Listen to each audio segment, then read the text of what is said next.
Hi again. Ephesians chapter 5, verse 18. Paul says to the church, and he says, "Be filled with the Spirit, speaking to one another in psalms and hymns and spiritual songs, singing and making melody in your heart to the Lord, giving thanks always for all things to God the Father in the name of our Lord Jesus Christ." It's a wonderful verse. It's a verse that encourages us to express our hearts before God and to express our hearts before people.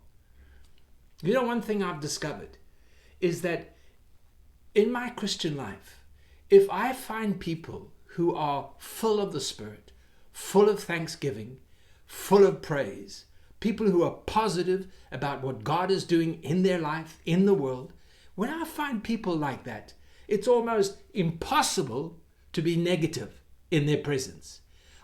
It's as if I can't say anything. In actual fact, they encourage me and somehow bring the best out of me. And you know, people who are positive and grateful, they somehow cause you to look to God and to look at all the situations of life and to recognize that God is with us and God will not forsake us. On the other side of the coin, when you go and find people who are negative and everything is dark and everything is gloomy, you will find yourself just being sucked in, drawn. That's not the way we can live or we should live. We need to stay buoyant. We need to stay in that attitude of heart where we're grateful to God for all things. That's what the Apostle Paul is saying. Be filled with the Spirit. How? By speaking to yourself. Speak to yourself. Sing to yourself. When you're walking, when you're working in the house, walking in the shop, in the street, sing to yourself. Now, you don't have to sing out loud, but it's that inner expression of joy and thanksgiving to God. But not just to yourself. He says, speak to others. Share with others. Find yourself with people who want to serve the Lord. People who are full of praise. People who are full of gratefulness.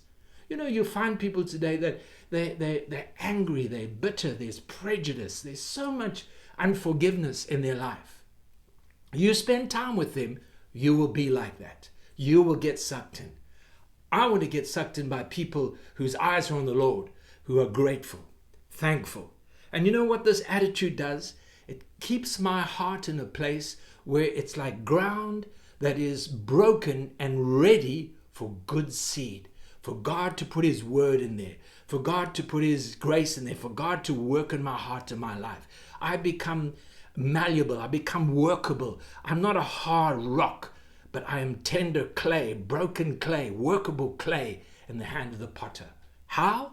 Because I have a grateful heart. I'm filling my heart with thanksgiving and praise to God. Have a great day.